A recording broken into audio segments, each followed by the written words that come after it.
এই যে দেখেন চুলগুলো কিন্তু আমি কেটে কেটে ফেলতেছি, ঠিক আছে? ওনার চুল কিন্তু রাখবো না, সব চুল কিন্তু আমি কাইটে ফেলবো, ঠিক আছে? এই যে দেখেন চুলগুলো কিন্তু আমি কেটে ফেলতেছি।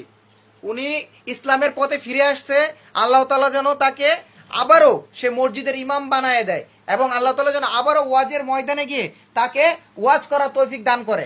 সেই জন্য সে কিন্তু তার ভুলটা বুঝতে পারছে, আমি কিন্তু তার চুলগুলো কেটে ফেলতেছি। মানুষ আমার জন্য কতটা পাগল ছিল আমি বুঝতে পারিনি। এখন এই এই এই যে ভাইরালটা হয়েছে, ভাইরাল হওয়ার পর তো এখন বুঝতেছো যে মানুষ তোমাকে কতটা ভালোবাসতো, এখন তো বুঝতে পারছো। মনে কষ্ট নিয়ে ভাই এমন হয়েছে ভাই, বিশ্বাস করে বাইরের লেগে না ভাই, অনেক কষ্ট ভাই। কি কারণে এই যে চুলটা কালার করছিল এখন কি বলা যাবে? কি কারণে যে চুল কালার করে মানে ইসলামিক জীবন ভাই। ছাইরা মানে এই যে এই পথে কেন আসছিল এখন কি বলা যাবে?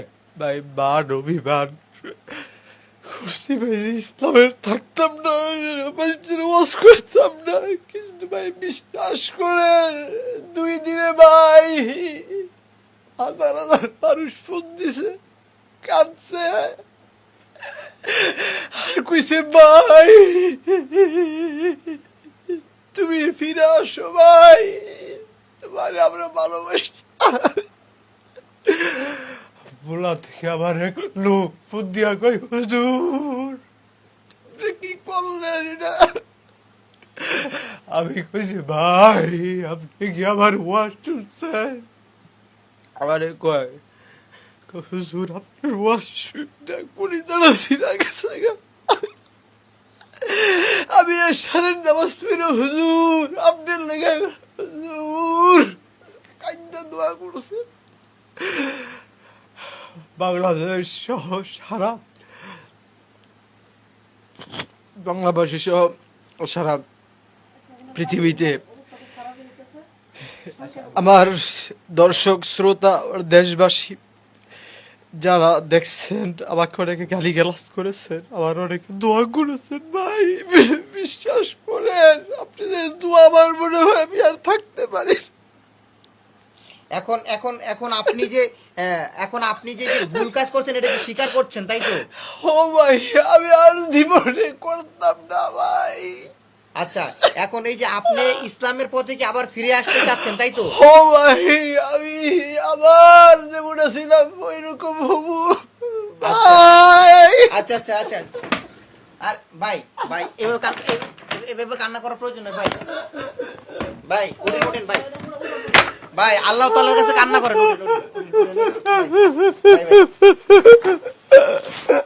ভাই, ভাই, ভাই, আপনি ভাই আমি বুঝি না। আচ্ছা ভাই শুনেন, আপনি আল্লাহ তাআলার কাছে তওবা করেন, ঠিক আছে?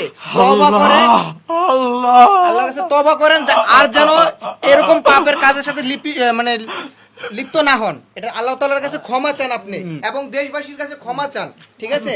আল্লাহ তাআলা যেন আপনাকে ক্ষমা করে দেয়। ভাই। তওবা করেন। আচ্ছা ভাই আপনাকে একটু চুলগুলো কাটতে দেন, দেশবাসীকে বলে দেন এত চুল না চুল কাটবো এই সিজার আনছে, চুল কাইটা ফেলবো আজকে। আর চুল কাইটা ফেলবো যেহেতু উনি আবার ইসলামের পথে ফিরে আসতে চাইতেছে। ভাই এইভাবে ইয়া করো না, ঠিক আছে? আবার ইসলামের পথে ফিরে আসতে চাইতেছে। আল্লাহ তার চুল রাখবো আমারে না। মাফ করে দাও। আচ্ছা ঠিক আছে ভাই, ঠিক আছে, ভুল করছেন, ঠিক আছে, ঠিক আছে ভাই, ভুল করছেন, মানুষ মাত্রই ভুল হয়, ঠিক আছে? এটা নিয়ে কান্নাকাটি করার কোনো প্রয়োজন নাই। আপনি এক কাজ করেন ভাই, আল্লাহ তাআলার কাছে তওবা করেন এবং দেশবাসী যারা আছে তাদের কাছে আপনি ক্ষমা চান। তাদের কাছে কি আপনি ক্ষমা চাচ্ছেন? দেশবাসী আমাকে ক্ষমা করবে, আপনাদের দোয়া আমি ফিরে আসছি। অনেকে ভাই বিশ্বাস করেন কমেন্টটা আমার লাগছে যে ভাইরাল হওয়ার দাদা এরকম করে। বড়রা মুস্তাফিজুর রহমানি ভাই, আমি তার একটা ভিডিও দেখছি, ভাই বলছে যে আসলে জুতা পিটা করা হবে।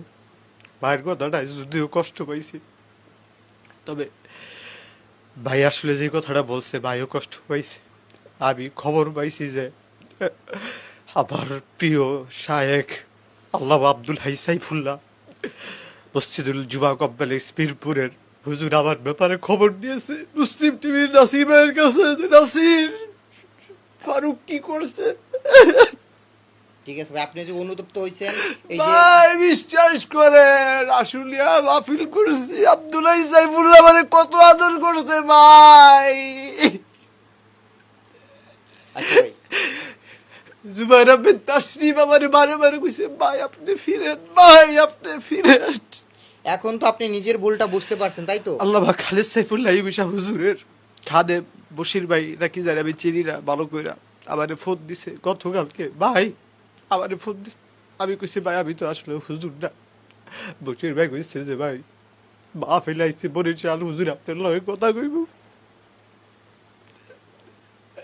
এদেশের আলেমের আমারে খুঁজছে ভাই, আলেমদের মনে আমি কষ্ট দিছি আচ্ছা আচ্ছা, চুল কাটে ভাই, দিন। বিশ্বাস করে আলেমদের মনে আমি অনেক কষ্ট দিছি। আচ্ছা ভাই, কষ্ট দিছেন বেশ ভালো করে, আপনি অন্যায় করেছেন, অনেক বড় ধরনের অন্যায় করেছেন, সেটা তো আমরা জানি, ঠিক আছে?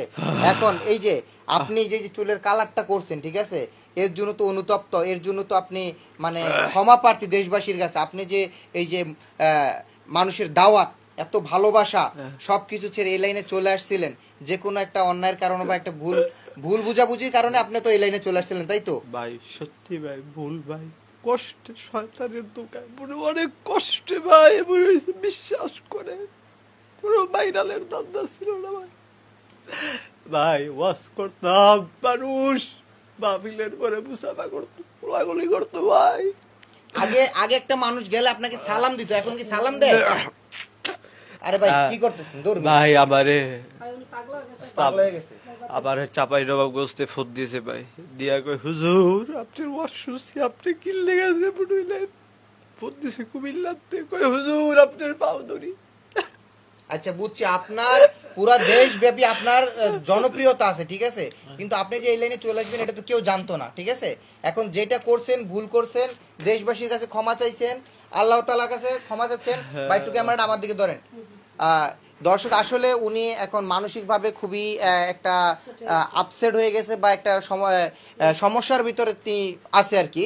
তো ইনি মনে করছিল যে ভাইরাল হলে হয়তো মনে হয় ভালো হবে, কিন্তু ভাইরাল হওয়ার পরিপ্রেক্ষিতে তার ফ্যামিলি কতটা মানে ইয়ের ভিতর পড়ে গেছে হয়তো আপনারা বুঝবেন না। আজকে সে ঘর থেকে বের হতে পারে না, আজকে সে ঘর থেকে বের হতে পারে না, রাস্তায় বের হলে তাকে মানুষ মারতে আসে, দৌড়ে গিয়ে মারতে আসে তাকে।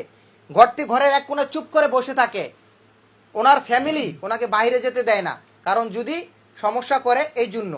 ওনার মা ওনার আব্বার সাথে আমি কথা বলেছি, ওনারা ধর্মপ্রিয় মানুষ, ওনারা ক্যামেরার সামনে আসতে চাচ্ছে না, যার কারণে আমি ওনার সাথেই কথা বলতেছি।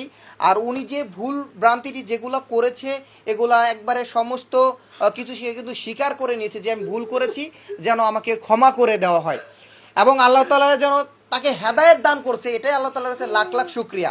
আর এই যে ওনার যে চুলগুলো দেখতেছেন, এই চুলগুলো কিন্তু এখন আমি কেটে ফেলবো, ঠিক আছে? কোনো কথা নাই, ডাইরেক্ট কেটে ফেলবো। ভাই সিজারটা একটু দেন, সিজারটা দেন। ওনার চুলগুলো কিন্তু আমি কেটে ফেলবো এখন, হ্যাঁ? এই যে ওনার চুলগুলো দেখতেছেন, এই যে বড় বড় চুল, এই চুলের কারণেই কিন্তু সেই যে এই অবস্থা ছিল। আমি কিন্তু চুলগুলো এই যে দেখেন কেটে ফেলতেছি, এই যে দেখেন চুলগুলো কিন্তু আমি কেটে কেটে ফেলতেছি, ঠিক আছে? ওনার চুল কিন্তু রাখবো না, সব চুল কিন্তু আমি কেটে ফেলবো, ঠিক আছে? আচ্ছা। এই যে দেখেন চুলগুলো কিন্তু আমি কেটে ফেলতেছি। উনি ইসলামের পথে ফিরে আসছে, আল্লাহ তাআলা যেন তাকে আবারও সে মসজিদের ইমাম বানায় দেয়, এবং আল্লাহ তাআলা যেন আবারও ওয়াজের ময়দানে গিয়ে তাকে ওয়াজ করার তৌফিক দান করে। সেই জন্য সে কিন্তু তার ভুলটা বুঝতে পারছে। আমি কিন্তু তার চুলগুলো কেটে ফেলতেছি। কিভাবে কান্নাকাটি করছে একটু সে- বলেন। সে তার আম্মা এই তার আম্মু আব্বু ইমান কান্না করছে, আমাদের পিছনে দাঁড়ায় আছে, তারা কিন্তু মুখ বুঝে কান্না করতেছে তার এই সন্তানের কারণে। তার আব্বু আম্মু বলছে যে আমি ওকে মাদ্রাসার ইমাম বা মাদ্রাসার একজন স্যার বা শিক্ষক হিসাবে কিন্তু সে চাকরি করতো, বা মসজিদের একজন ইমাম হিসাবে সে দায়িত্বগত ছিল এবং ওয়াজ করতো সব কিছু, কিন্তু তার মা আব্বা কিন্তু তাকে বানিয়েছে ওইভাবে, কিন্তু সে এখানে কোন শয়তানের ধোকায় পড়ে কিন্তু সে আজকে এই অবস্থা হয়ে গেছিল। তো যাই হোক, আল্লাহ তাআলা তাকে যে আবারও এই রাস্তায় ফিরিয়ে আনছে, এটার জন্য আল্লাহ তাআলার কাছে লাখ লাখ শুকরিয়া। আর আপনারা যারা আছেন, আপনাদেরও কিন্তু অনেক অবদান রয়েছে, আপনারা আল্লাহ তাআলার কাছে দোয়া করছেন বিদায় কিন্তু সে কিন্তু আবারও ইসলামের পথে ফিরে আসতেছে। তো তার চুলটা কিন্তু আমি কেটে দিচ্ছি, আপনারা দেখছেন, এই যে আমি কিন্তু চুলগুলো কিন্তু কেটে ফেলতেছি। এগুলো কিন্তু অনেক এই চুলগুলো কিন্তু সে কালার করছিল, আমি কিন্তু চুলগুলো কেটে দিতেছি, হ্যাঁ? এই যে চুলগুলো কিন্তু কেটে দিতেছি, আপনারা দেখেন, ভালো করে দেখেন, এই যে চুলগুলো কিন্তু আমি কেটে দিতেছি, হ্যাঁ? তো এই চুলগুলো কেটে দিলাম, উনি আবার চুল ঠিকঠাক করে সবকিছু করে আবারও আপনাদের মাঝে ফিরে আসবে ইনশাল্লাহ। আপনারা তার জন্য দোয়া করবেন। তো আজকে ভিডিওটি এই পর্যন্তই, দেখা হচ্ছে পরবর্তী ভিডিওতে। আল্লাহ হাফেজ।